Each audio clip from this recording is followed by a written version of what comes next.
Olá, pessoal. Hoje nós vamos estar lendo o capítulo 3, cujo título é "E a respeito de falar em outras línguas?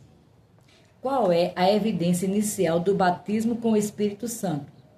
Esse assunto tem sido tratado tantas vezes que faremos uma breve recapitulação de exemplos de pessoas batizadas, conforme registrado no livro de Atos. As Escrituras dão a conhecer de maneira vigorosa que o falar em outras línguas é a evidência inicial deste batismo. Número 1. Lê-se em Atos capítulo 2, verso 4.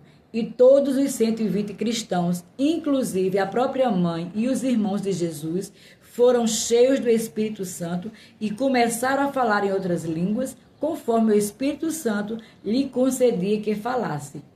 Número 2. Em Atos 8, versículo 17 e 18, é salientado o fato de ter Simão percebido que haviam recebido o Espírito Santo. Comparando-se outras passagens das Escrituras, a única conclusão lógica é que ele viu as pessoas começarem a falar em línguas quando houve sobre elas a imposição de mãos. Número 3. Em Atos 9:17, é relatado que houve imposição de mãos sobre Paulo para que recebesse o Espírito Santo. Sabemos que falou em línguas, pois ele mesmo declarou: "Dou graças ao meu Deus, porque falo mais em língua do que vós todos." 1 Coríntios capítulo 14, verso 18. Número 4.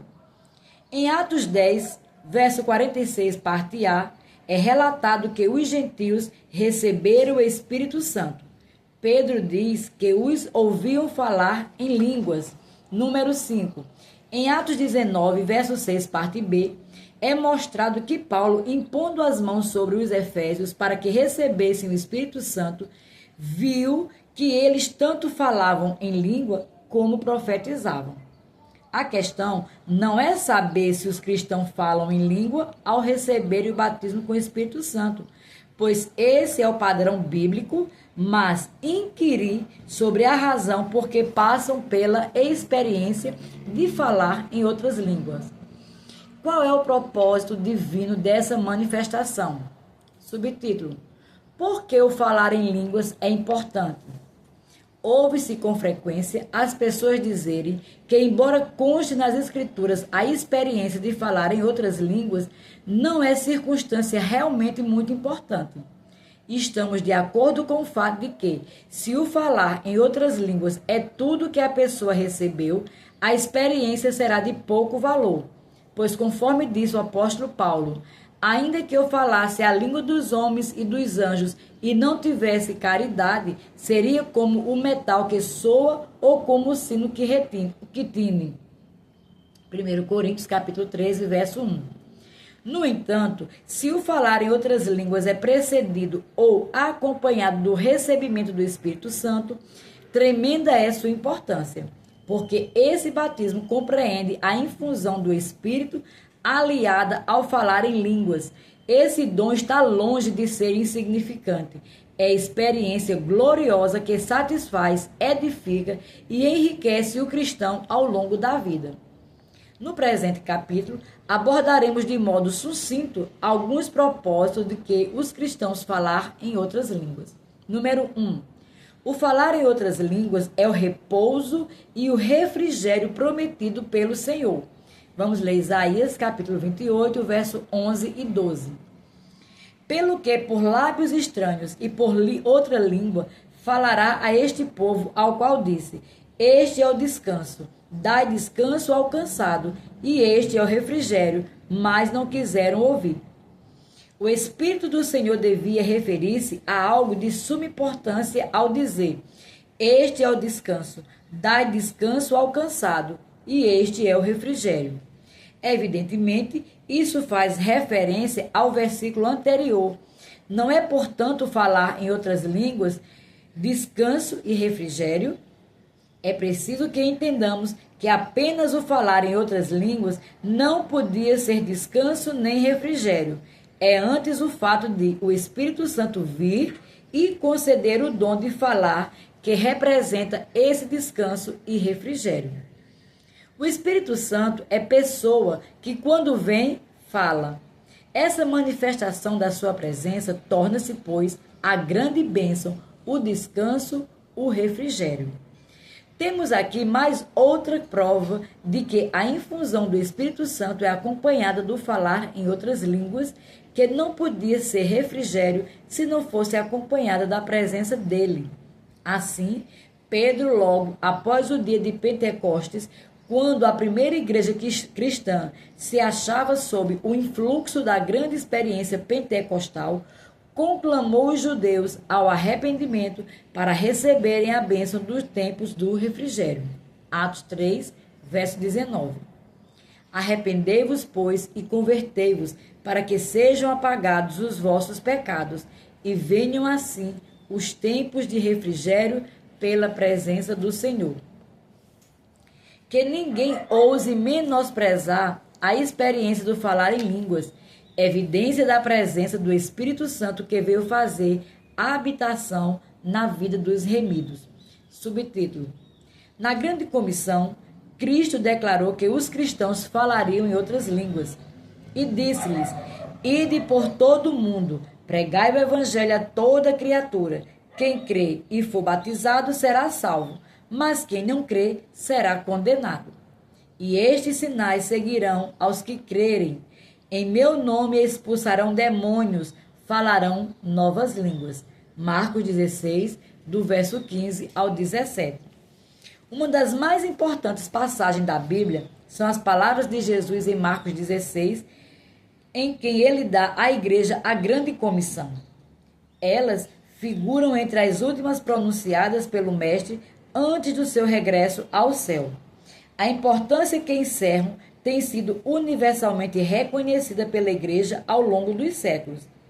Anotemos resumidamente os vários particulares da grande comissão. Primeiro, a Igreja deve ir por todo o mundo pregar o Evangelho a toda criatura. Ainda que não esteja totalmente empenhada no cumprimento desse dever, ela geralmente reconhece essa realidade, bem como percebe a importância e a urgência de executá-la sem mais demora. Segundo Jesus, ordenou na grande comissão que a igreja fizesse discípulos de todas as nações, que crescem no evangelho seriam salvos e os que o rejeitassem seriam condenados. Até esse ponto, a igreja evangélica está de acordo. Observa-se, porém, que a grande comissão não termina aí. Cristo, ao mesmo tempo, falou sobre certos sinais que identificariam os verdadeiros cristãos. Dentre eles, encontram-se os que estão mencionados nos versículos 17, parte B, a saber, em meu nome expulsarão demônios, falarão novas línguas. A cura dos enfermos e a expulsão de demônios são sinais que devem acompanhar os que creem, mas falarão novas línguas também está mencionado. O fato de Cristo ter incluído em sua grande comissão o falar em línguas ressalta a importância desse sinal. Número 2. Aquele que fala em outras línguas dirige-se a Deus. 1 Coríntios 14, verso 2 diz: Porque o que fala língua estranha não fala aos homens, senão a Deus, porque ninguém o entende, e em espírito fala mistérios. O apóstolo Paulo declara que quem fala em línguas desconhecidas fala ao Senhor. Muitas pessoas se perguntam sobre qual é o propósito divino a usar esse dom. Uma razão bastante suficiente mesmo, se fosse a única, está em que aquele que assim o faz, fala a Deus.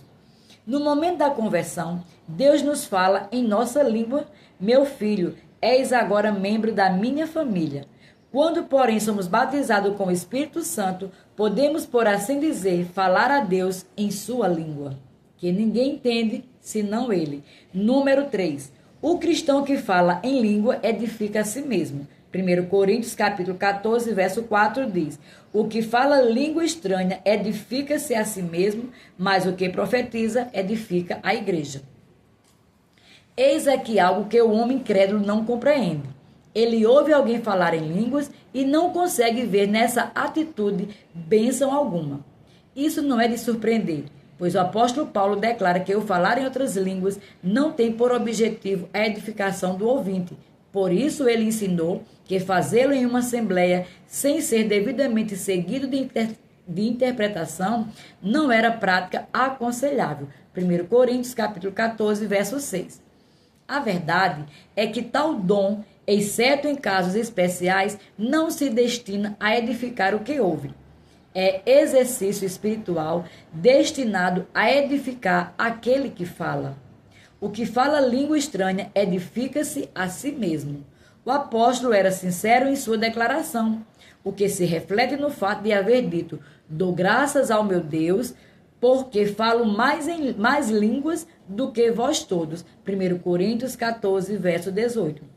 Naturalmente, até que uma pessoa fale em outras línguas, não estará em condições de compreender como isso lhe pode ser uma bênção, nem como poderá edificá-la. Porém, uma vez recebido o Espírito Santo, ela descobre que essa experiência sobrenatural realmente encerra uma rica dádiva espiritual, da qual jamais se esquecerá. 4. Pode-se orar no Espírito por meio de uma língua desconhecida.